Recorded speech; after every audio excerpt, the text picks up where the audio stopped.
사순절 5번째 주일, 이제 우리 마음을 다 모아서 가정에서 예배당에서 하나님 앞에 큰 영광의 예배를 올려드립니다. 내가 아버지께 구하겠으니 그가 또 다른 보혜사를 너희에게 주사 영원토록 너희와 함께 있게 하리니 그는 진리의 영이라. 세상은 능히 그를 받지 못하나니 이는 그를 보지도 못하고 알지도 못함이라. 그러나 너희는 그를 아나니 그는 너희와 함께 거하시며 또 너희 속에 계시겠음이라. 내가 너희를 고아와 같이 버려두지 아니하고 너희에게로 반드시 오리라.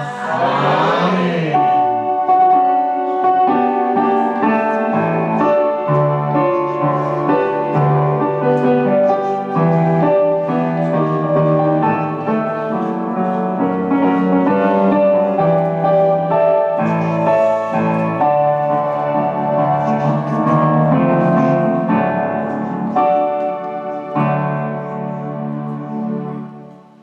우리에게서 예배를 받기 위하여 그리스도 안에서 구원하시고 하나님 자녀 삼아주신 주님 감사합니다.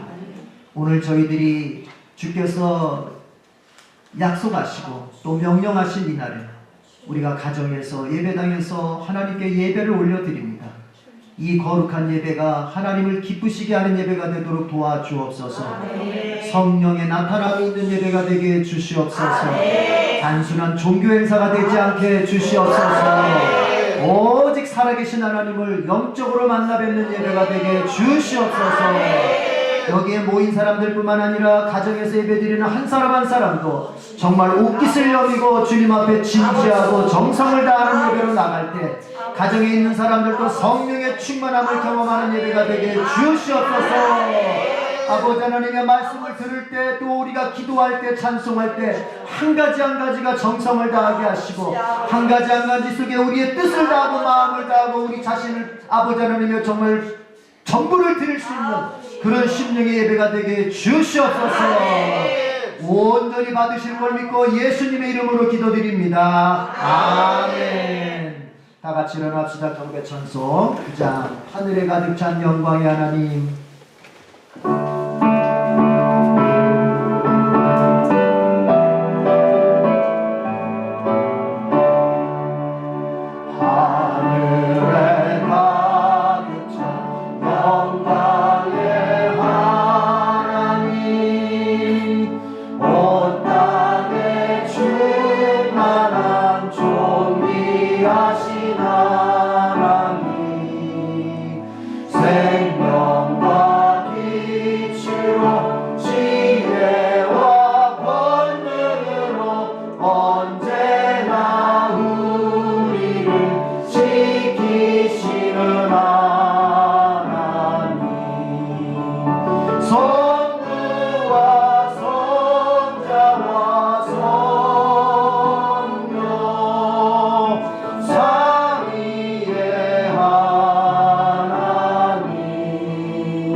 제사장들이 제사를 드리러 가기 전에 항상 물두멍에서 자신의 손과 발을 씻었습니다.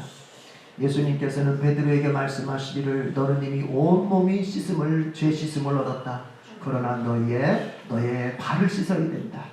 우리가 예수님의 보혈로 다 죄 씻음 받고 하나님 자녀 되었어도 세상에 살다 보면은요 아직도 세상은 죄악의 구조가 있기 때문에 우리의 마음과 생각과 언어와 선택과 행동들이 죄에 오염될 때가 있습니다. 그 오염된 걸 가지고는 우리가 거룩한 예배를 드릴 수 없다는 것이죠. 그래서 하나님 앞에 성령께서 생각나게 해주시는 것을 다 고백하는 시간을 갖게 되는 것입니다. 회개한다고 하는 것은 단순히 죄를 나열한다는 것이 아닙니다. 주님, 이 죄를 져서 제 마음이 너무나 아픕니다. 내가 하나님의 자녀인 것을 잘 아는데, 그래서 주님이 원하시는 대로 살아야 된다는 걸 잘 아는데 제가 이렇게 또 실패했습니다. 제가 이렇게 또 넘어졌습니다. 먼저는 마음 아파하고, 그러나 주님께서 내가 회개하면 반드시 씻어줄 것을 믿음으로 확신하고, 또 이제는 내가 더 한 걸음 이 죄를 짓지 않는 삶으로 나아가기를 결심하고 이러한 것이 회개인 것이지요. 이 시간 다 같이 소리내서 주님 앞에 회개의 기도를 드리겠습니다. 주여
우리 주님께서 고백하고 회개하는 자들에게 그 죄를 용서해 주신다 하는 말씀을 이렇게 주십니다. 만일 우리가 우리 죄를 자백하면 그는 미쁘시고 의로우사 우리 죄를 사하시며 우리를 모든 불의에서 깨끗하게 하실 것이라. 아멘. 우리가 자리한 사도신경으로 우리의 믿음을 고백합니다. 나는 전능하신 아버지 하나님 천지의 창조주를 믿습니다. 나는 그의 유일하신 아들 우리 주 예수 그리스도를 믿습니다. 그는 성령으로 잉태되어 동정녀 마리아에게서 나시고 본디오 빌라도에게 고난을 받아 십자가에 못 박혀 죽으시고 장사된 지 사흘 만에 죽은 자 가운데서 다시 살아나셨으며 하늘에 오르시어 전능하신 아버지 하나님 우편에 앉아 계시다가 거기로부터 살아있는 자와 죽은 자를 심판하러 오십니다. 나는 성령을 믿으며 거룩한 공교회와 성도의 교제와 죄를 용서받는 것과 몸의 부활과 영생을 믿습니다. 아멘. 자리에 앉읍시다. 찬송가 250장을 부르겠습니다. 250장.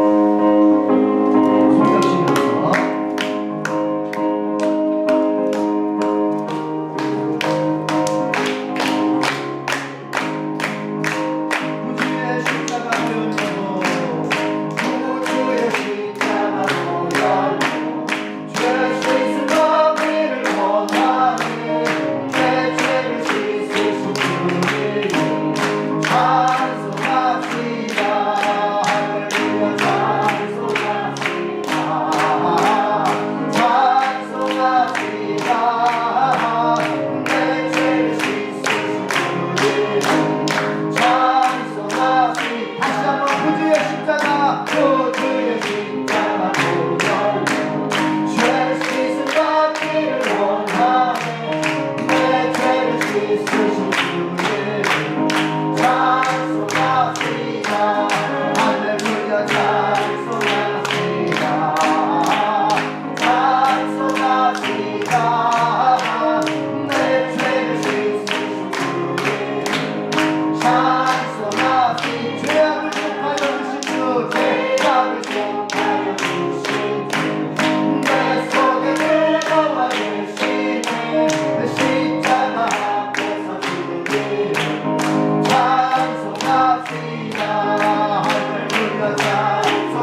성하게 하시네 나를 씻어줘 예배하시네 내 기쁜 정성을 다하여 찬송합시다 할렐루야 찬송합시다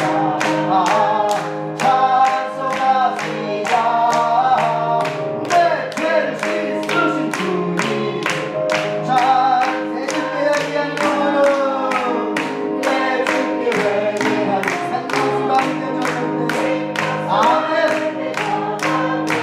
그 먹고 승천을 누리는 찬송합시다 할렐루야 찬송합시다 찬송합시다 내 죄를 씻으신 주님 찬송 후렴합니다 찬송합시다 찬송합시다 찬송합시다 내 죄를 씻으신 주님 한 번 더 합니다 찬송합시다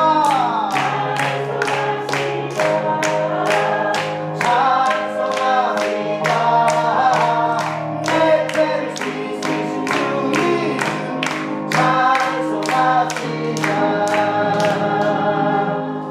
내 죄를 씻으신 주님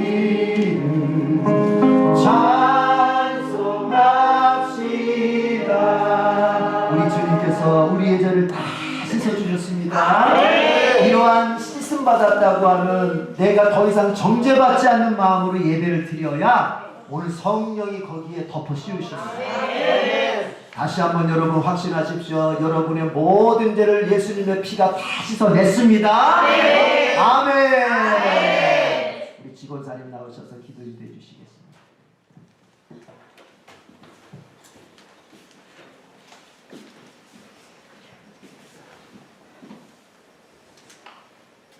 사랑과 은혜가 충만하신 하나님 아버지, 오늘 이 예배 자리에 나오게 해주심을 감사드립니다.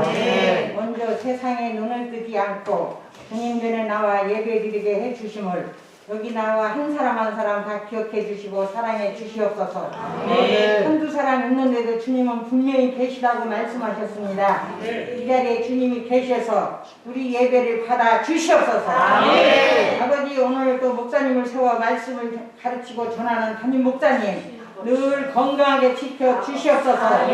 하나님께서 사랑하는 아들 아들 삼으셨으니 그 아들이 아버지 단위에 세우셔서 이 에덴교회를 세워져 갈 때 성령의 능력으로 기름 부어 세워주신 그 종이 하나님 어려움이 없도록 주님께서 함께 해주셔서 하나님 능력 안에서 하나님의 힘으로 이 에덴교회를 이끌어가고 양무리들을 위해서 밤낮으로 쉬지 않고 기도하는 그의 종이 되게 도와주시옵소서. 하나님, 이 시간 우리 전도사님 또 말씀을 들고 섰습니다. 하나님이 세우신 전도사님, 그 말씀은 하나님의 말씀이지 사람의 말이 아닙니다. 하나님, 그 말씀을 잘 받아먹을 수 있는 이 자리에 예배드리는 한 사람 한 사람 다 기억해 주시옵소서. 하나님의 말씀을 들을 수 있도록 믿음을 주시옵소서. 그저 왔다 그저 가는 것이 아니라 오늘 이 자리에 왔습니다. 세상에 눈을 뜨지 않고 이 자리에 왔으니 주님 말씀을 받아먹을 수 있도록 성령님 함께 해주시고 은혜 부어 주시옵기를 간절히 기도하고 원합나이다. 하나님 도와주시옵소서. 아버지, 또 우리 중직자들 계십니다. 성령의 충만함으로 중직자들이 사명 감당할 수 있도록 하나님께서 그들의 마음속에 늘 주님이 함께 해주셔서 목사님과 같이 이 에덴교회를 세워져가고 이끌어가고 인도해가 나가는 사명자들이 될 수 있는 우리 중직자들이 다 되게 도와주시옵소서. 하나님 도와주시옵소서. 하나님을 믿고 기도하는 자에게는 다 복을 주신다고 하지 않았습니까? 하나님 복을 허락하여 주시옵소서. 이 시간 하나님께 맡기고 아뢰옵니다. 우리의 기도를 들으시는 주님, 우리 우광훈 집사님이 아버지 4월달에 수술을 한다고 합니다. 아픈 자를 치료해 주시옵소서. 수술을 통해서 깨끗게 낫게 해 주시옵소서. 우리 중보기도를 해서 아버지 기도를 들으시고 응답하여 주셔서 우광훈 집사님이 깨끗게 낫고 하나님 은혜 아래 믿음으로 더욱더 남은 인생 살 수 있도록 하나님 치료해 주시고 완쾌하게 하여 주시옵소서. 하나님 도와주시옵소서. 우리 예루살렘 찬양대가 찬양을 합니다. 연습을 해서 찬양을 합니다. 하나님, 우리 예루살렘 찬양대 대원들 한 사람 한 사람 기억해 주시고 사랑해 주시옵소서. 우리가 주의하는 주의자 우리 전도사님, 아버지 단장 우리 인영희 집사님, 우리 교민이 은혜 이삭이 요셉이가 주님 안에서 믿음 안에서 말씀 안에서 정말로 찬양을 잘 감당해 나갈 수 있는 예루살렘 찬양대 대원들이 되게 도와주시고 단장은 어린 아이들이 되게 도와주시옵소서. 하나님 이 시간 이 자리에 예배드리고 가정에서 예배드리는 모두에게 성령님이 함께 해줄 줄 믿습니다. 또 기도하는 자에게는 하나님 더 은혜 부으실 줄 믿습니다. 코로나로 인하여 걱정 근심 내려놓고 주님 앞에 믿는 자들이 기도할 수 있도록 이 나라 코로나가 한바퀴 떠나게 도와주시옵소서. 그리고 한 자리에 모여서 하나님 앞에 예배하고 찬양과 영광을 드릴 수 있는 이 나라가 되게 도와주시옵소서. 아버지 부족한 제가 아릴 줄 모르는 기도라도 하나님께 모든 기도 아리웠사오니 하나님 들으시고 응답하여 주셔서 하나님 능력 안에서 감사하며 믿음 생활할 수 있도록 성령님 함께 해줄 줄 믿습니다. 모든 기도를 드렸사오니 하나님 들으시고 응답하여 주시옵소서. 주께서 함께 해주실 줄 믿사옵고 살아계신 하나님께 맡기며 예수님의 이름으로 기도를 드렸사옵나이다. 주님께서 가르쳐 주신 기도를 드려옵나이다. 하나님의 아버지의 이름을 거룩하게 하시며 아버지의 나라가 오게 하시며 아버지의 뜻이 하늘에서 같이 땅에서도 이루어지게 하소서. 오늘 우리에게 일용할 양식을 주시고 우리가 우리에게 잘못한 사람을 용서하지 않겠지. 우리 죄를 용서하여 주시고 우리를 시험에 빠지지 않게 하시고 악에서 구하소서. 나라와 권능과 영광이 영원히 아버지의 것입니다. 아멘.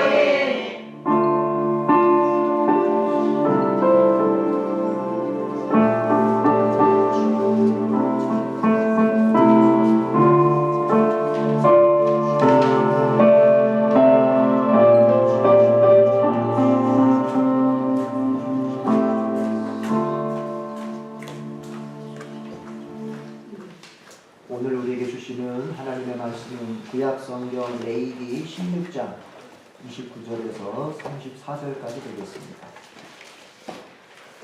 구약성경 레위기 16장 29절에서 34절.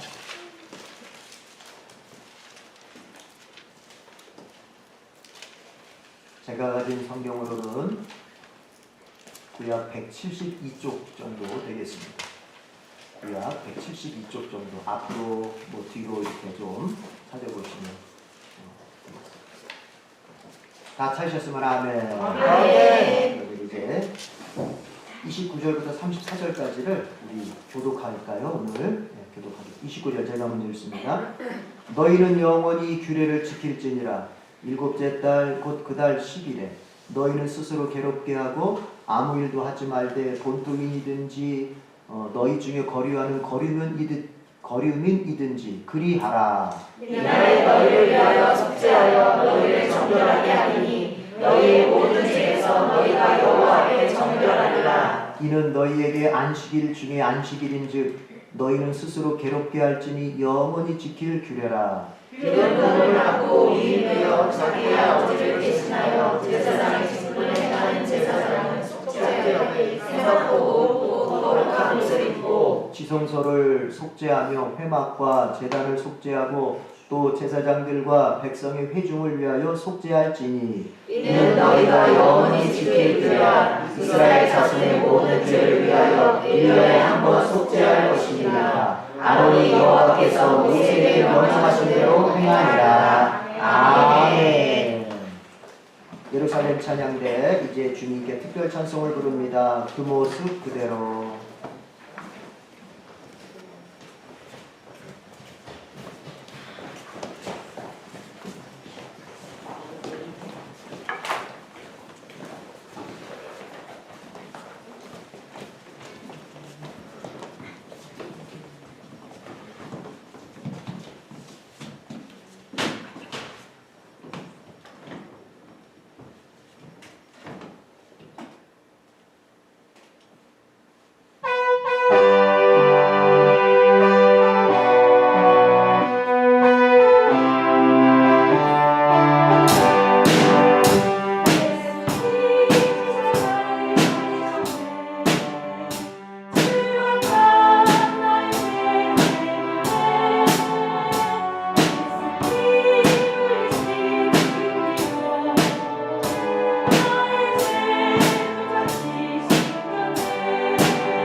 자, 오늘 우리 주님께서 귀한 말씀을 또 주실 텐데 우리 같이 한번 통성으로 기도하고 말씀 듣도록 하겠습니다. 오 주여, 오늘 이 성경 말씀 통해서 우리에게 큰 은혜 주시옵소서. 오늘 이 성경 말씀을 들을 때 성령이 우리에게 임하고 정말 우리가 믿음 위에 굳건히 설 수 있게 해달라고 기도하고, 말씀을 전하시는 우리 김원희 전사님, 하나님이 기름 부어 세웠으니 우리가 정말 아멘의 믿음으로 우리 김 전사님의 말씀에 아멘으로 화답하면서 우리 김 전사님 말씀 끝까지 성령의 능력에 사로잡혀 잘 전하실 수 있도록 위하여 기도하겠습니다. 우리 주여 삼창하고 기도하겠습니다. 주여!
아버지, 우리가 말씀 들을 때에 성령의 나타남이 있게 하여 주시옵소서. 바울은 말했습니다. 나는 너희들에게 복음을 전할 때에 지식으로 하지 않았다, 수사학으로 하지 않았다, 말빨로 하지 않았다. 나는 성령의 나타남으로 했다고 했습니다. 이 시간 우리 김혜리 선생님 말씀 전파할 때에 우리에게 성령의 나타남만 있게 하여 주시옵소서. 우리의 시간 마음문이 활짝 열리게 하시고, 아버지 하나님, 우리의 체면, 우리의 아버지 하나님의 다른 아버지 세상적인 생각들, 우리의 인본주의적 생각들 다 내려놓고 하나님의 말씀 앞에 아멘의 믿음만 갖게 하여 주시옵소서. 역사하여 주시옵소서. 하늘의 문을 열어 주시옵소서. 에바다 우리의 눈을 열어주시고 귀를 열어 주시옵소서. 성령이 가정에도 예배당에도 역사하여 주시옵소서. 우리 주님의 살아계심을 보여 주시옵소서. 병든 자는 치료되게 하여 주시옵소서. 마음 아픈 자는 치료되게 주시옵소서. 가정의 문제가 해결되게 주시옵소서. 인생의 진로가 말씀을 듣는 중에 열리게 하여 주시옵소서. 우리 주님의 역사가 드러나게 주시옵소서. 예수님의 이름으로 기도드립니다. 아멘. 할렐루야. 오늘 여러분에게 은혜가 임할 줄 믿습니다. 아멘.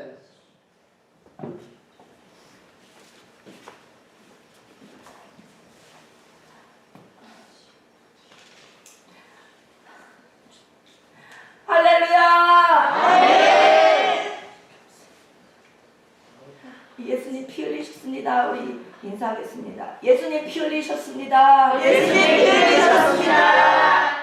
예수님 나를 씻으셨습니다. 예수님 나를 씻으셨습니다.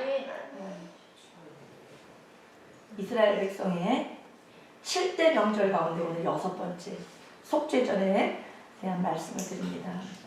대제사장이 피 사발을 들고서 짐승의 피를 들고서 1년에 딱 한 번 지성소에 들어갑니다. 짐승의 피를 뿌림으로써 백성들의 죄를 용서받게 되는 날, 1년에 딱 하루 정해진 날, 정해진 그 날에 우리 대제사장이 이 예식을 하러 지성소로 들어가게 됩니다. 그런데 이 예식은 단번이 아니라 매년 반복됨으로써 백성들의 죄가 영원히 제하여지는 것이 아니라 다만 예수님이 이 땅에 오셔서 십자가 지시고 피 흘려 죽으심으로 구원을 이루실 것을 예표해주는 명절인 것입니다. 아멘. 오늘까지도 유대인들은 속죄절을 매우 엄숙하게 지키고 있습니다. 이스라엘에서는 속죄절 날에는 텔레비전도 라디오도 방송을 안 합니다. 그리고 자동차 운전도 안 하기 때문에 전국적으로 아주 조용하다고 합니다. 7월 10일 속죄절에 대제사장은 지성소에 들어갑니다. 일몰서부터 다음날 일몰까지 단 하루 동안의 속죄절을 지키게 되는데 이 하루 동안에 대제사장은 성소에 4번을 들어가게 됩니다. 첫 번째는 향로를 들고 들어가서 향을 피웁니다. 성소에 향으로 가득 채운 다음에 향로를 두고 나오게 됩니다. 두 번째는 대제사장인 아론 자신도 역시 죄인이기 때문에 자기의 죄를 위해서 또 자기 집안의 가족들의 죄를 위해서 수송아지의 피를 또 들어가서 뿌립니다. 아론이 대제사장이 들어가서 뿌릴 때는 수송아지의 피를 7번 뿌리고 밖으로 나옵니다.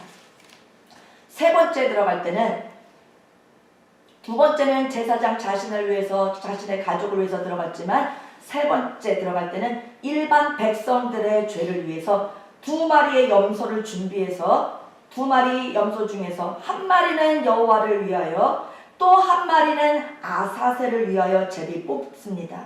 그리고 그 뽑은 염소의 피를 가지고 가서 속죄제를 드립니다. 아사셀은 떠나보낸다라는 뜻입니다.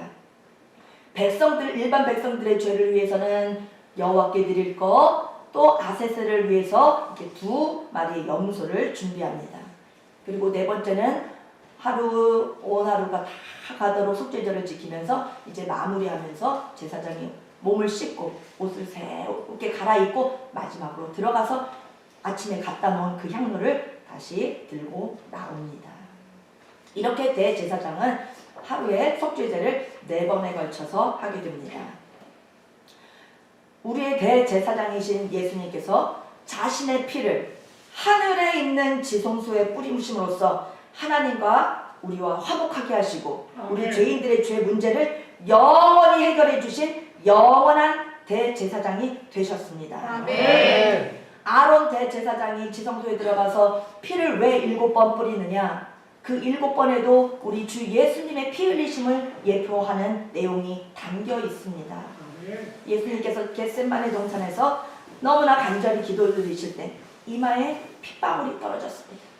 겟세마네에서 자신의 모든 뜻과 의지와 견해를 아버지께 다 반납하고 우리 백성들의 죄를 홀로 고독하게 홀로 처절하게 짊어지시고 이마에 피가 흐르도록 기도하셨습니다. 두 번째, 빌라도의 법정에서 온몸이 채찍에 맞으시면서 2번째 피를 흘리셨습니다. 세 번째, 주님은 가시로 엉킨 가시 면류관을 쓰시면서 머리에 피를 흘리셨습니다. 네 번째, 양손에 못에 박히셨습니다. 오른손에 피를 흘리셨습니다. 5번째, 왼손에 피를 흘리셨습니다. 6번째, 발에 못 박혀 피를 흘리셨습니다. 7번째, 허리에 창에 찔려서 물과 피를 다 쏟으시면서 피를 흘리셨습니다. 제사장이 7번 피를 뿌리는 것은 우리 주 예수님의 피 흘리심을 보여주는 내용입니다. 주님, 우리 예수님 이 피 흘리심을 통해서 염소와 송아지의 피로는 이룰 수 없는 완전한 속죄를 이루어 주셨습니다. 아멘. 완전한 인류의 죄사함을 이루셨습니다. 아멘. 또 우리 세 번째 들어갈 때 일반 백성들의 죄를 속하기 위하여 하나는 여호와께 드릴 염소, 하나는 백성들을 대신할 아사셀, 떠나보내는 아사셀을 위하여 이렇게 두 마리의 염소를 준비한다고 하였습니다. 제비를 뽑아서 준비되어진 이 염소는 지성소에 하나님께 피 뿌려짐으로써 바쳐지고, 이 지성소 안에 뿌려진 이 피로 말미암아 성소 안에 뿌려지고 지성소 안에 뿌려지고 나와서 회막 안에 뿌려지고 1년 동안 지금 모든 백성들의 죄를 다 그 지성소 안에 뿌림으로 말미암아 1년 동안 백성들의 모든 죄를 다 뒤집어 쓰고 씌워서 그 짐승의 피로 속죄하는 예식입니다. 하나는 속죄제로 드리고 하나는 아사셀입니다. 아사셀의 염소는 어떻게 하느냐? 한 사람이 그 아사셀 염소를 맡습니다. 이 염소가 예루살렘을 통과해서 지나갑니다. 성소에서부터 시작되어서 예루살렘 거리를 통과해서 가게 되면은 염소를 끌고 가는데 그 길 옆에 염소를 끌고 가는 그 양 길 옆에는 속죄제를 지키러 올라온 수많은 사람들이 오고 가고 있습니다. 그 수많은 사람들은 이 염소 아사셀의 염소가 떠내보냄을 받는다의 뜻에 이 아사셀의 염소가 지나갈 때 그 염소를 향하여 우리 죄를 다 가져가라 소리 지르면서 그 염소를 향하여 침을 뱉습니다. 그 염소를 향하여 돌멩이를 던집니다. 그 염소를 가진 폭행을 당합니다. 이 염소에게 우리 백성들의 모든 죄를 뒤집어 쓰이면서 내 죄를 다 가져가라 하면서 거의 죽음에 가깝게 이 염소를 폭행을 가합니다. 이 염소가 예루살렘 거리를 거의 다 통과하기 전에 벌써 초죽음이 되고 거의 죽기 직전까지 가게 됩니다. 거의 피떡이 된 정도로 그렇게 지치고 상하고 피 흘린 염소는 마치 우리 주 예수님께서 십자가를 지시고 갈보리 언덕에 가시기 전까지 수많은 사람들로부터 멸시와 조롱을 받으셨던 것 같이 똑같은 모습으로 지나가게 됩니다. 이 양을 죽기 직전에 터지고 이 염소는 죽기 직전에까지 가서 터지고 깨지고 부서지고 상처를 입게 됩니다. 이 염소를 끌고 왔던 사람들이 그리고 광야에다 이 염소를 내려놓습니다. 그래서 이 염소 처음에 지나갈 때 처음 떠나보낼 때는 그 염소의 모습은 양만한 염소의 크기만한 모습으로 떠나가지만 조금 더 지나가게 되면은 토끼만한 크기로 보여지게 됩니다. 조금 더 한참 가서는 그 모습은 쥐처럼 작게 보입니다. 그리고 더 멀리 떠나가서는 점처럼 사라져가게 됩니다. 그래서 그 백성들의 모든 죄가 점점 사라져 갔다, 죄가 없어졌다 하는 것을 이 아사셀 양, 이 염소를 통하여 보냄을 통하여 하나님께서 예표로 백성들에게 보여주신 것입니다. 염소가 매맞고 염소가 모욕을 당하고 침뱉음을 받고 돌을 맞고 피가 흐르고 불쌍하게 죽어가는 그 모습이 가였습니까? 우리 주님의 모습을 예표해 주는 것입니다. 우리 주님이 아사셀 염소처럼 그렇게 고난을 받으시고 십자가에 우리를 위하여 우리의 죄를 다 짊어지시고 주님 죽으신 것입니다. 우리 아사셀을 통하여 아사셀 염소를 통하여 우리 주님의 모습을 봅니다. 구약의 이스라엘 백성들은 짐승의 피로 속죄절을 지킬 때 모든 죄를 용서받은 것처럼 예수님께서 이 땅에 오셔서 십자가에 피 흘려 죽으심으로 우리의 죄를 다 용서해 주셨습니다. 속죄절의 주인공인 예수님을 높여드려야겠습니다. 속죄절의 주인공인 예수님을 바라봐야겠습니다. 구약시대 모세로부터 이스라엘 백성들이 이것을 전해받고 지켜왔습니다. 예수님은 십자가에 가시며 십자가를 지시며 올라가시며 예수님은 그 무거운 십자가와 온몸에 채찍을 맞으신 그 피투성이 된 그 모습으로 아프고 찔리신 그 모습으로 오르실 때 백성들이 쫓아가면서 가슴을 치면서 모질고 끔찍한 그 고통의 처참한 주님의 모습을 보면서 여인들이 따라가면서 울었습니다. 눈물을 흘렸습니다. 그때 예수님은 여인들을 바라보면서 나를 위하여 울지 말고 너희와 너희 자녀를 위하여 울라 하셨고, 그것은 예수님 돌아가신 후에 머지않아서 AD 70년경에 실제로 이루어졌습니다. 로마의 티토스 장군은 예루살렘을 박멸하러 예루살렘을 쳐들어왔습니다. 그리고 예루살렘을 돌 위에 돌 하나도 남지 않을 정도로 완전히 무참하게 망가뜨렸습니다. 이스라엘 사람들은 성전을 지을 때 너무나 정성을 다하여 짓기 때문에 돌과 돌 사이에 흙이나 시멘트를 넣은 것이 아니라 순금을 넣어서 몰랑몰랑한 그 순금을 넣어서 성전을 지었습니다. 로마의 티토스 장군은 공격 앞으로 했을 때 군인들은 앞으로 와서 돌 하나 제치면서 하나도 남지 않게 그 순금을 차지하였습니다. 주님의 말씀이 주님께서 미리 30년 전에 40년 전에 하신 말씀은 그대로 이루어져서 돌 하나도 제대로 남지 않고 완전히 박살나고 폐허가 되는 예루살렘이 된 것입니다.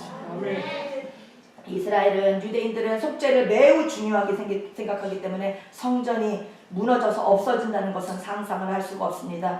지성소에 가서 대제사장이 백성들을 위하여 속죄제를 드려야 하는데 나라가 망하고 이스라엘 사람들은 전 세계 포로로 이리저리로 노예로 끌려가는 비참한 신세를 2000년 동안 이제 살게 되는 것입니다. 그렇지만 하나님은 역사하십니다. 그 놀라운 하나님의 역사 가운데 2000년 만에 1948년 4월에 다시 건국을 하게 됩니다. AD 70년에 망한 이 나라가 유대인들이 디아스포라가 되어서 전 세계를 흩어져 살다가 팔레스타인 땅으로 다시 돌아오게 됩니다. 모여서 현지인들을 다 내어 쫓고 나라가 세워진다는 것은 불가능한데 그것이 이루어졌습니다. 주님께서 이스라엘의 성전을 맨 처음에 성전을 짓게 하셨을 때는 다윗을 준비시켜서 모든 성전의 재료들을 구비케 하시고 그 아들 때에 가서 솔로몬에 의해서 첫 번째 성전을 지으십니다. 그 이름을 솔로몬 성전이라고 부릅니다. 그때 그 솔로몬 성전은 바벨론의 느부갓네살 왕 떠오르시죠? 동상의 꿈을 꾼 그 다니엘이 꿈을 해석해 주었던 그 바벨론 느부갓네살 왕에 의해서 솔로몬 성전은 완전히 파괴되게 됩니다. 그리고 다니엘은 바벨론으로 끌려갔던 것입니다. 이렇게 첫 번째 솔로몬 성전은 이렇게 세워지고 파괴됐습니다. 그리고 그 이후에 스룹바벨 성전이 세워집니다. 스룹바벨은 왕의 손자였고 왕위를 계승할 자였습니다. 유대인 자치기구에서는 그가 총독이었습니다. 바사의 고레스, 바사왕 고레스가 유대인들은 돌아가라 해서 귀환 명령을 했을 때 이 스룹바벨을 중심으로 하여 돌아오게 됩니다. 1차 포로 귀환 후에 스룹바벨은 제일 먼저 성전부터 세웁니다. 그래서 세워진 것이 스룹바벨 성전입니다. 그래서 솔로몬 성전과 스룹바벨 성전을 기억하십시오. 그리고 제3의 성전, 지금 제3의 성전을 유대인들은 짓기를 너무나 원하고 있습니다.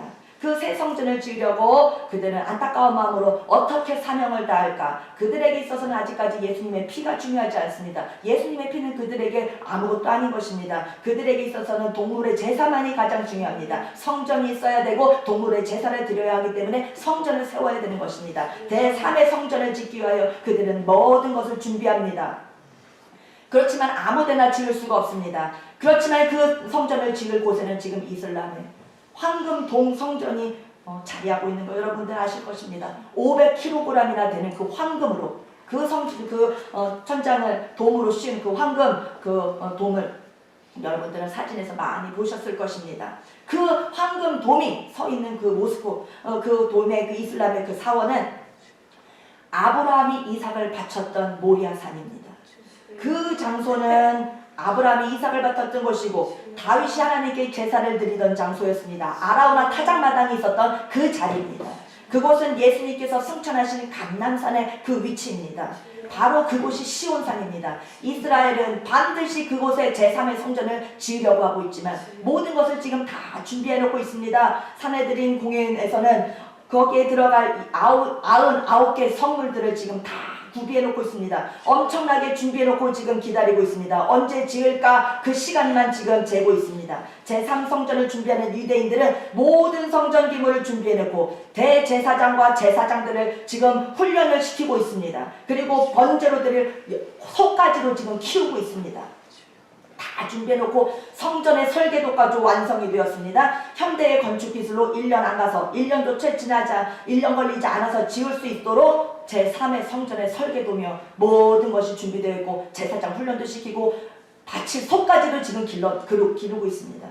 그런데 이슬람 아랍 국가들이 연합하여 70개국이 같이 힘을 합쳐서 아마 대항할 것입니다. 황금돔을 부셔버리고 그 자리에 제3의 성전을 지은다. 세계 3차 대전이 일어날 것입니다. 그래서 지금 그것을 지성인들은 경고하고 있고 지금 그것을 때를 언제로 삼을 것인지 지금 고민을 하고 있습니다.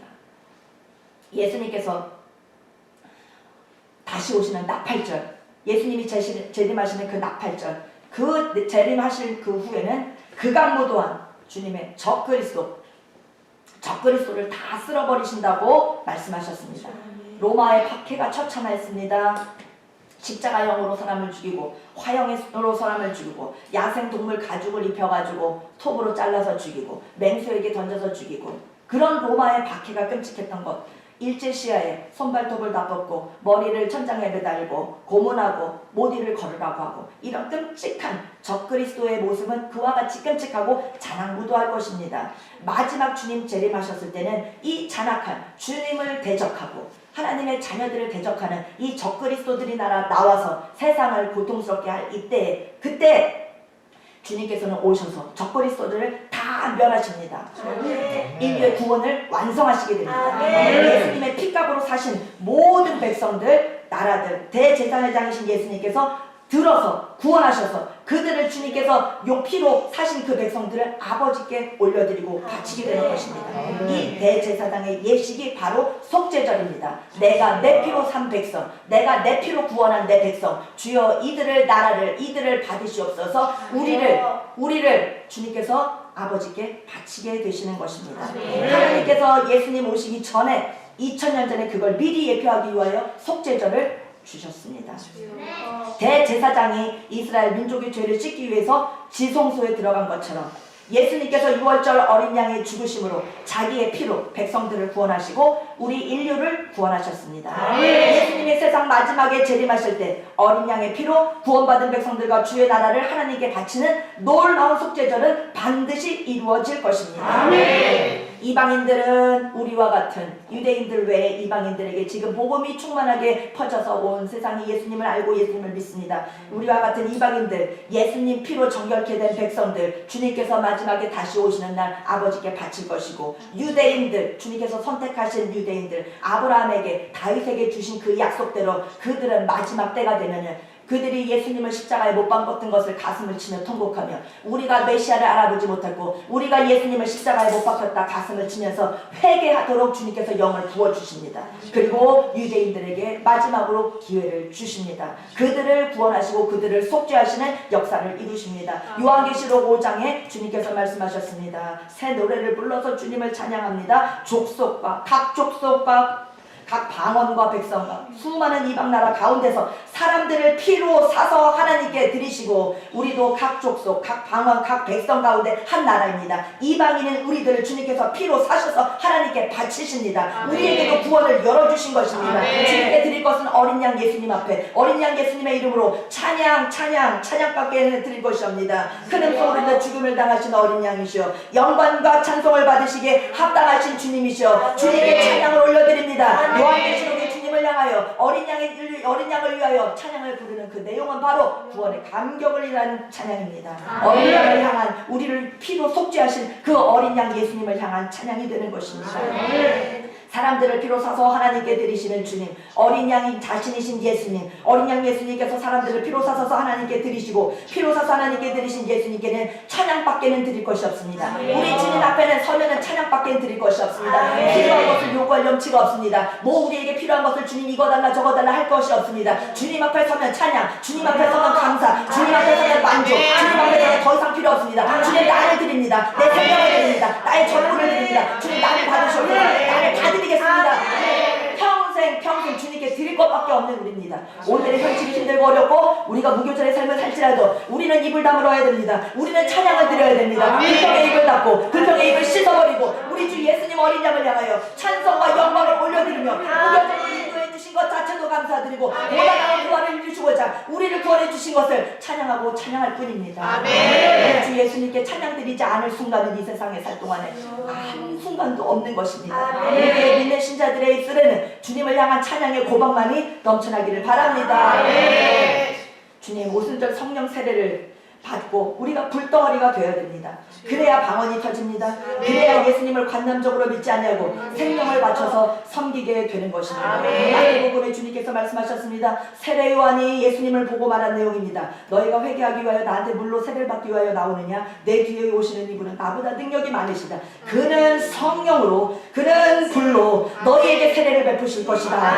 주님께서 우리에게 물 세례가 아닌 성령의 세례를 부어주십니다. 그분은 우리에게 불로 뜨거운 불로 우리에게 세례를 부어주시는 것입니다. 그분은 알곡은 모아서 곳간에 들이시고 그분은 축정인을 꺼지지 않는 불에 태우시리라 하였습니다. 믿는 자 예수님의 피로 구속받은 우리들은 알곡들로 주님께서 여기시고 주님의 나라를 아버지께 바치시지만 주님을 대적하고 적그리스도와 같이 한편이 되어서 마귀의 편이 되어서 주님을 대적한 자들은 영원한 타오르는 영원히 꺼지지 않는 영원히 나올 수 없는 그 지옥으로 던지시는 것입니다. 여러분들 예수님 재림하실 때 쭉정이가 되면 안 됩니다. 꺼지지 않는 불에 들어가시면 절대 안 됩니다. 마지막 때 예수님 오시는 나팔절에 굉장히 조심하셔야 됩니다. 오순절에 성령 세례를 제대로 받지 않고서는 마지막 때 쭉정이가 될 가능성이 높습니다. 제대로 확인합시다. 우리의 믿음을 제대로 확인합시다. 내가 구원받은 것이 확실한지 내가 생각한다고 난 구원받았다고 해서 구원받은 것입니까? 내가 구원받은 것 같은 느낌이 든다고 해서 구원받은 것입니까? 확실하게 성령 세례를 받으십시오. 확실하게 불 세례를 받아야 되는 것입니다. 지금이 기회입니다. 예배드리러 올라오는 이 날이 기회입니다. 주님께서 오늘 성령 세례를 부어주시길 원하시고 주님께서 우리에게 불덩어리를 부어주시길 원하십니다. 이 기회를 잡으십시오. 평생을 불안해하면서 내가 구원받았는지 안 받았는지 미심쩍어하면서 불안하면서 살 것이 아닙니다. 오늘 기회가 왔을 때 불을 받으셔야 되고 오늘 기회가 왔을 때 성령을 받으셔야 됩니다. 받으면 좋고 안 받으면 안 좋고 안 받으면 할 수 없지가 아닙니다. 안 받으면 나와 내 가족은 망하게 되고 쭉정이가 되는 것입니다. 나오지 못할 불로 들어가는 것입니다. 일사각오로 주님 매달려야 됩니다. 그래서 목소리를 높여서 우리가 합심하여 기도를 드리고 성성으로 주님께 드리는 것입니다. 내 목소리를 뭐하러 아끼십니까? 내 목소리를 왜 소리를 지르지 않습니까? 주님의 이름을 왜 자꾸 작게 부릅니까? 주님의 이름을 크게 부르십시오. 목사님이 남겨주신데 아버지 주님 아멘을 크게 하십시오. 그런데 성령의 불이 내릴 줄 믿습니다. 성령께서 나타나심을 확신하며 체험하며 충만한 사랑을 살으시기를 바랍니다. 천국을 예약하고 살아가야 됩니다. 불안에 떨며 살아가서 불안에 떨면서 한평생을 천국과 지옥의 차이만큼이나 불안에 떨면 살면 안 됩니다. 오늘 오순절 성령을 꼭 받으시기를 바랍니다. 예수님께서 나팔절 때 오신 이후에는 또 어떤 일이 벌어지는지 주님께서 마지막 때 차례대로 역사를 하십니다. 재림하시면 천국에서 먼저 주님 앞에 갔던 천국에 있었던 영체의 인간들, 먼저 구원받은 영체의 인간들을 데리고 오셔서 그날의 부활체로 부활시키십니다. 그때 부활은 각기 다른 부활이 됩니다. 다 똑같은 부활이 아닙니다. 해의 부활이 있고 해의 영광과 같은 해의 모양, 달의 모양, 별의 모양이 아니라 그와 같은 영광의, 그와 같은 광채, 그와 같은 상급의 크기를 이 세상 언어로 표현할 수 없어서 해의 부활, 달의 부활, 별의 별들의 부활이라고 표현했지만 그 차이는 반드시 있는 것입니다. 상급은 반드시 차이가 나는 것입니다. 해의 부활로 달의 부활로 별의 부활로 별의 부활로 또한 지옥에 떨어질 백성들도 부활합니다. 짐승의 부활로 흉측한 마귀 형상의 부활로 반드시 부활합니다. 지금의 모습보다도 더 최악의 모습, 지금의 모습은 오히려 낫죠. 그때 짐승의 부활로 그때 끔찍한 죄인의 부활로 부활하면 절대 안 되겠습니다. 마지막에 적그리스도가 사탄의 세력을 주님께서 오셔서 싹 박멸하시고 하나님을 불순종하며 거역했던 모든 사람들을 마지막 날에 싹 멸하시고 그리스도를 대적하는 자들 죽정이들을 지옥불로 모조리 떨어뜨리시고 그 다음에 하나님께서 나라를 하나님께 바치는 속죄절을 이루십니다. 고린도전서 15장 25절에 그 후에 마지막에는 그가 모든 통치와 모든 권세와 능력을 멸하신다고 했습니다. 나라를 아버지 하나님께 바칠 때라. 주님께서 오시는 그 마지막에는 나라를 아버지께 바치는 때입니다. 속죄절을 이루시는 것입니다. 피로 사신 백성들을 아버지께 바치는 것입니다. 우리의 구원을 완성하시는 것입니다. 그 나라를 받으실 그날은 속죄절은 반드시 오십니다. 우리의 죄를 깨끗이 씻으셔서 우리를 완벽하게 우리를 정결하게 하셔서 주님께서는 우리를 주님께 바치십니다. 그것이 바로 속죄절입니다. 어린 양의 피로 우리를 씻어주신 그 예수님의 그 피를 의지할 때 속죄절을 우리에게 임할 줄 믿습니다. 하늘의 나라와 돌의 나라는 메시아 나라고 메시아 나라는 주님의 나라입니다. 하나님 아버지께 바치시는 속죄절을 주님께서 하실 때 어린 양의 피로 죄사함을 받은 자녀들 구원하여 들려 올리시고 아버지께 바치시는 것입니다. 이날 이 마지막 날은 속히 임할 줄 믿습니다. 자, 그런 다음에 이 속죄절에 우리 예수님께서 백성과 나라를 하나님께 맡기시는 이런 일을 하시고 그 다음에 또 어떤 일이 벌어지는지 바로 유대인들의 집단 회개가 일어나게 됩니다. 예수님이 재림하시고 나서 이방인들 말고 유대인들에게 어떤 일을 하셨는지 유대인들은 지상에서 통곡하고 울게 됩니다. 예수님 오시는 그날 유대인들은 그제서야 국가 단위로 전 국가가 온 이스라엘 백성이 하나님께서 부어주시는 회개의 영으로 이제 눈이 열려서 이제 볼 거를 보아서 우리는 여태까지 마귀에게 속았구나, 우리 눈이 어두워졌었구나 하면서 우리가 못 박은 예수님은 바로 메시아였구나 하면서 그 사실에 일단 가슴을 찢고 통곡을 하게 됩니다. 유대인들의 국가적인 단위의 통째로 국가 통째로 집단 회개가 일어나게 됩니다. 이것은 정확하게 성경에 나와 있습니다. 스가랴서 12장 9절에 말씀 나옵니다. 예루살렘을 치러 오는 모든 이방인들을 내가 그날에 멸하기를 힘쓰리라. 주님께서 이스라엘 예루살렘을 치러 오는 나라들은 다 멸하십니다. 적그리스도들을 주님께서 다 멸하십니다. 그리고 내가는 예수님입니다. 다윗의 집과 예루살렘 주민에게, 다윗의 집과 예루살렘 주민을 세자로 말하면 유대인입니다. 내가 유대인들에게 은총과 강구하는 성령의 심령을 부어주리니, 회개의 영을 부어주리니, 그들이 찌른 바는 예수님을 찔렀죠. 그들이 찌른 바 그를 바라보고 마지막에 오시는 그 예수님을 찔렀고 오시는 예수님을 똑바로 바라보고 그를 위하여 애통하기를, 독자를 위하여 애통하듯 하며 그를 위하여 통곡하기를, 장자를 위하여 통곡하듯 하리라. 주님께서 여기서 내가는 예수님입니다. 내가 그들에게 강구하는 심령을 부어준다. 그리고 롱기누스 창으로 예수님의 허리를 찍은 그 유대인들 찌른 그들에게 눈을 열어주셔서 성령의 은혜를 부어주셔서 강구하는 영을 주시고 회개 영을 주셔서 예수님을 바라보게 하십니다. 열국을 예수님께서 치시고 이방인들을 구원하시고 주님께서는 이방 나라들을, 예루살렘을, 유대인들을 멸하러 오는 이방 나라를 정리하신 다음에 유대인들에게 회개의 심령을 부어주십니다. 그리고 나서 그들은 우리가 찌른 예수님이 바로 메시아였구나 하면서 애통하며 회개가 이루어지게 되는 것입니다. 그날의 죄와 더러움을 씻는 샘이 열리리라. 다윗의 족속과 예루살렘 주민을 위하여 열리리라. 주님께서는 유대인들을 위하여 열어주십니다. 주님께서는 이 유대인들, 주님을 아직까지도 믿지 않고 아직까지도 통회하지 않고 아직까지도 예수님 메시아가 온 줄로 모르고 있는 그들, 아직까지도 동물 제사를 드리기를 사모하고 있는 그들에게 기회를 주시고 열어주십니다. 그들에게 마지막에 속죄하며 주님 앞에 구원받을 수 있는 기회를 열어주신다고 약속하셨습니다. 성민 유대인들을 향한 주님의 사랑이 끝이 없습니다.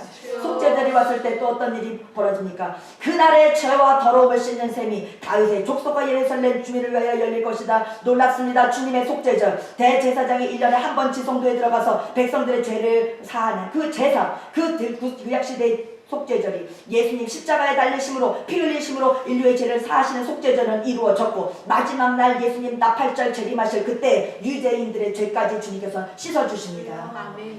예수님 믿는 자 들어올려서 주님께 바쳐지고 유대인들 회개의 영을 부어주셔서 마지막으로 정결케 하십니다. 주님께서 유다인들을 집단 속죄하게 하시며 회개할 수 있는 기회를 주시고 은총을 부어주십니다.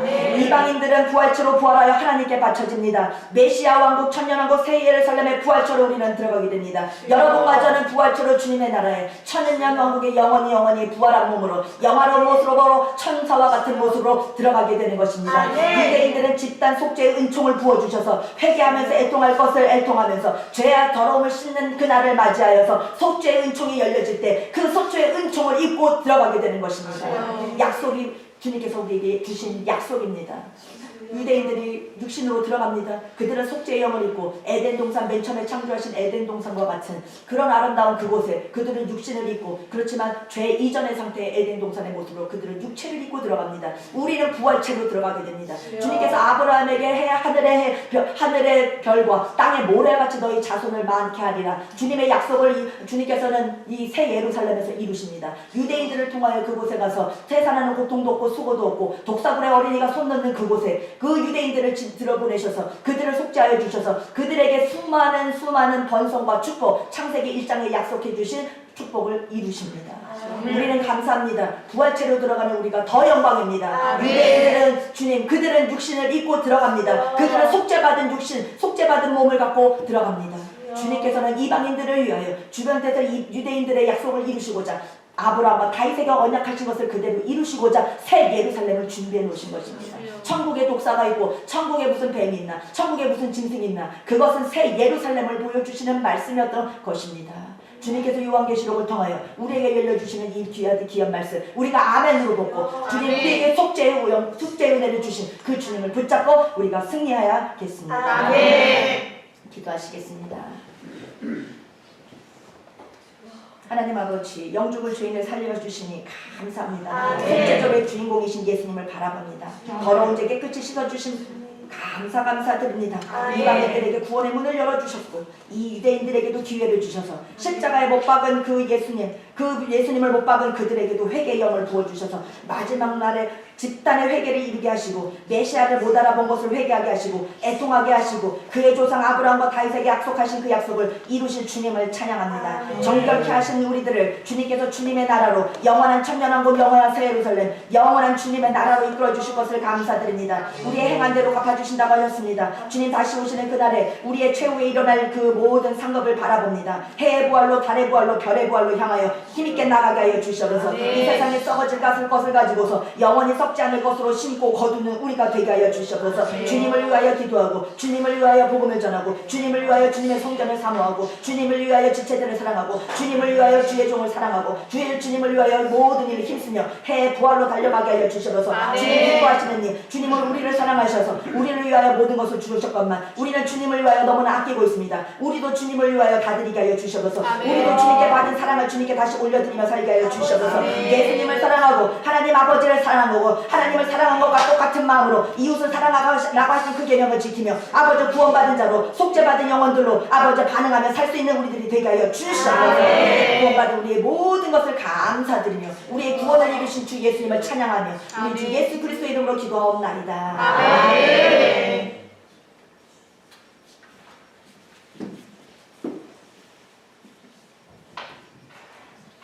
은혜 많이 받으셨습니까? 아멘. 은혜 많이 받으셨습니까? 아멘. 자, 마태복음 25장 1절 한번 봅시다. 마태복음 25장.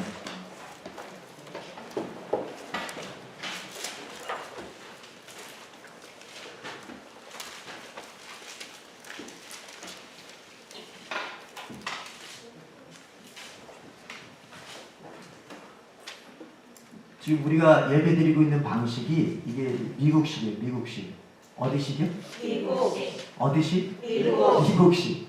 미국식은 이렇게 예배를 나눠서 드려요. 인도하는 사람, 설교하는 사람, 또 설교 후에 또 토크하는 사람, 기도에 인도하는 사람, 또 토크하는 사람, 다 그 맡은 분야가 이렇게 각각으로. 그러니까 목사들이 여러 명, 사역자들이 여러 명이잖아요. 그럼 다 이렇게 나눠서 그걸 하게 돼요. 우리 이제 김혜전 사님 설교 맡아서 하면 그 다음에 뒤에 기도해. 그 제가 맡아서 또 하고. 그러니까 왜 예배가 갑자기 이렇게 바뀌었나? 무슨 시? 미국식. 여러분 좋아하는 미제.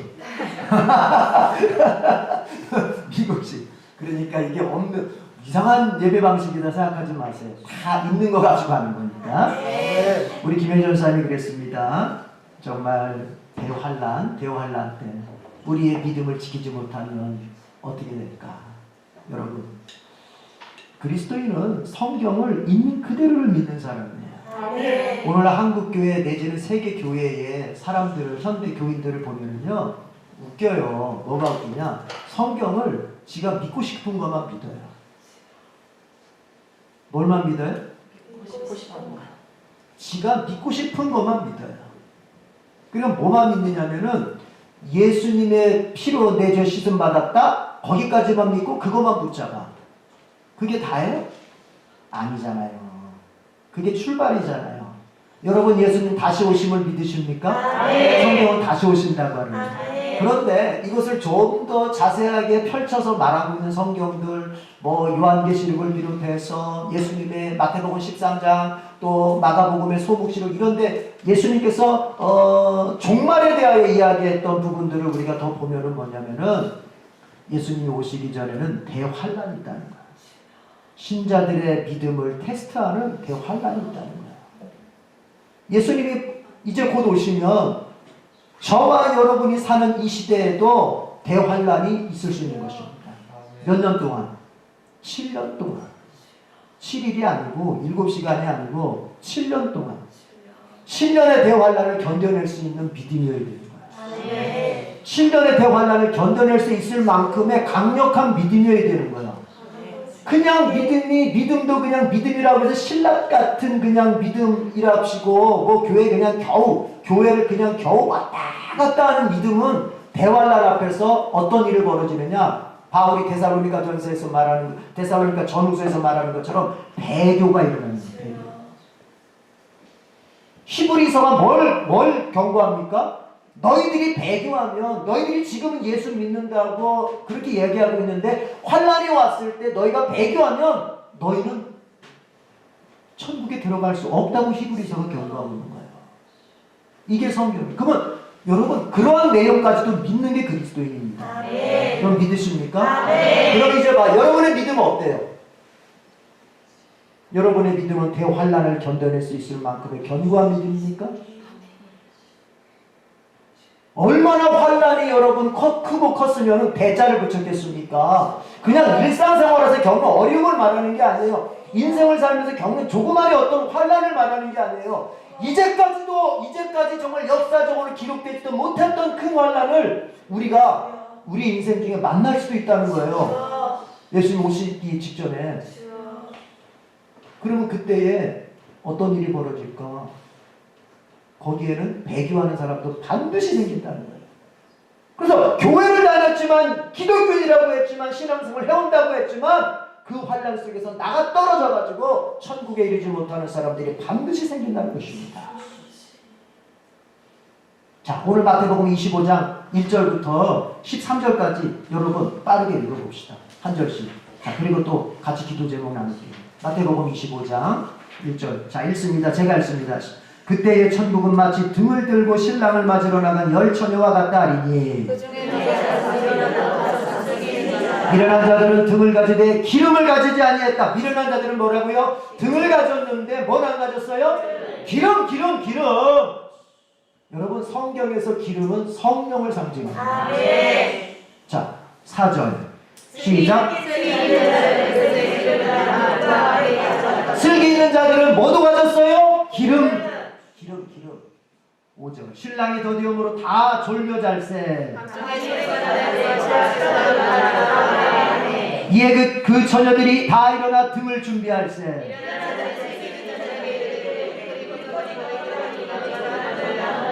신랑 오는 시간이 자꾸 지연되니까 여러분 어때요? 기름을 준비하지 않는 자들은 이제 신랑이 막상 오고 있을 때는 여러분, 왔을 때는 여러분, 저기서 오고 있는데 어떡하냐, 신랑이 온다고 사인이 왔어요. 그래서 이제 등을 드는데 여러분, 기름을 준비하지 않은 자들에게 어떤 일이 벌어집니까? 등불이 꺼져가는 사태가 벌어지는 거예요. 이건 뭐예요? 믿음이 점점 죽어가고 있는 거예요.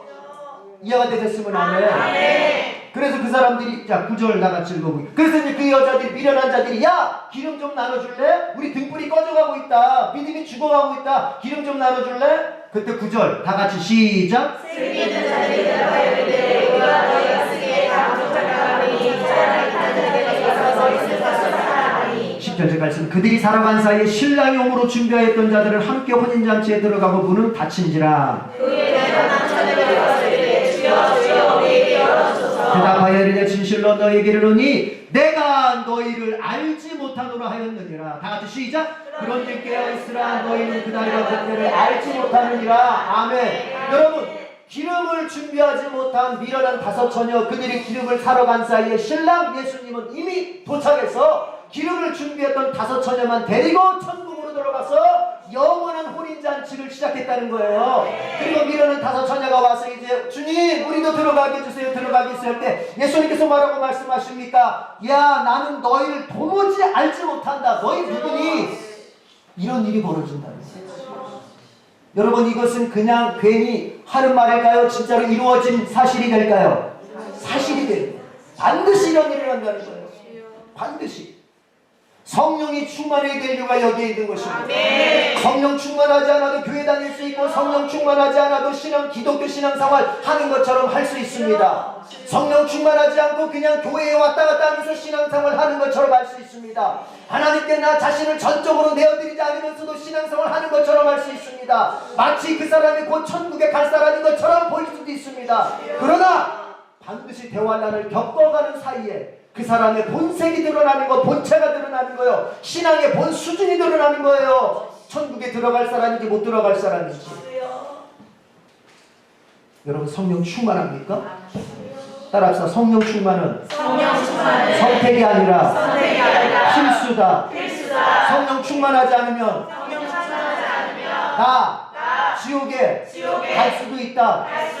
왜요? 기름 준비 안 하다가 믿음 다 떨어져가지고 나중에 보니까 진짜 이 사람은 예수 믿는 사람이 아니었구나로 판명될 수도 있단 말이에요. 성령 충만은 그냥 충만하면 좋은 거고 안 충만해도 이게 내가 구원을 받았으니까 이게 아니란 말이에요. 또한 여러분 하나님의 말씀은요 절대로 이것은 머리로 듣는 게 아닙니다. 절대로 하나님의 말씀은 지식으로 알아듣는 게 절대 아닙니다. 대원칙이 있어요. 하나님의 말씀은 성령이 내 마음속에 밀어넣어줘야 내가 믿어지게 됩니다. 그걸 가리켜서 계시라고 말합니다. 기독교 신앙은 계시로 이루어지는 것이지 이해로 이루어지는 게 아닙니다. 김현희 전사님이 여기서 막 재림에 대한 이야기, 마지막 종말에 대한 이야기, 속죄절에 대한 이야기를 막 할 때 분명히 우리 가운데서는 그게 뭐야? 에이, 그렇게 정말 일어나. 이 사람은 뭐냐? 성령이 그 사람 마음속에 밀어넣어주지 않는 거예요. 이해를 해요. 무슨 말인지. 내용은 이해해요. 그러나 그것이 절대로 마음에 들어오질 않습니다. 왜요? 성령이 밀어줘야 되거든요. 19세기 계몽주의 때 성경을 이성으로만 보면서 이성으로만 판단하려고 했을 때 그들이 부정한 게 뭐냐? 계시라는 건 없다라고 말했어요. 계시가 어딨어? 그 순간부터 신앙생활이 다 어떻게 가느냐? 지식주의로 가는 거예요. 여러분 보세요. 성령이 여러분을 밀어줘야 여러분이 믿을 수 있고 여러분이 구원받은 사람이 되고 여러분이 성령 충만한 사람이 돼요. 알겠습니까? 그래서 우리는 여러분 무조건 성령을 구해야 됩니다. 예수님께서 누가복음 11장 말씀하셨습니다. 너희가 악할지라도 자식에게는 좋은 것을 줄 줄 알거든. 하늘며 하늘아버지께서 너희가 성령을 구할 때 왜 성령을 주시지 않겠느냐. 여러분 성령이 내게 와야 설교자가 전하는 그 말씀이 이해가 되고 믿어지고 그것이 자기게 된다니까요. 성령 없이 교회당에 아무리 와서 앉아있고 예배 자리에 아무리 앉아있어도 절대로 그 말씀을 내 것으로 믿을 수가 없어요. 그래서 이 시간같이 한번 우리가 성령을 구하는 기도를 해야 됩니다. 성령을 이미 받아서 믿음은 있는데 충만하지 못한 사람은 충만하게 되겠다고. 도대체가 나는 설교를 들어도 도대체가 이해는 되는데 그것이 내 마음속에 와닿지가 않고 내 마음속에 새겨지지가 않는 사람은 성령이여 나에게 계시의 빛을 비춰달라고 그렇게 한번 기도하겠습니다. 주님을 세 번 찾고 주여 삼창하고 주여 주여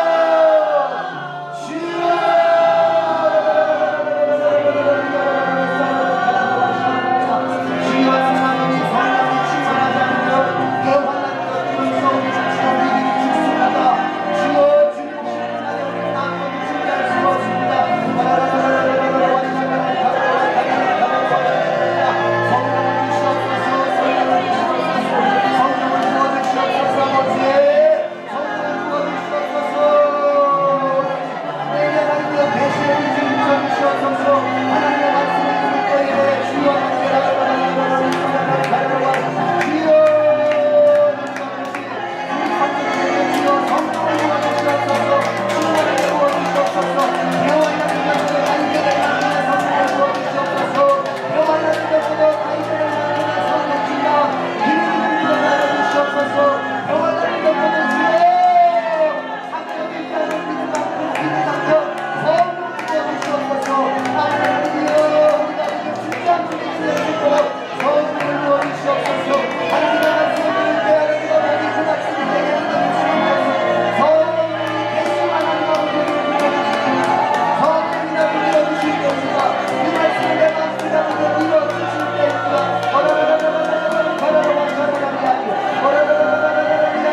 우리가 또 알아야 될 게 있어요. 자, 이제 저를 보세요, 여러분. 성령 따라합시다. 성령이 역사하는 곳은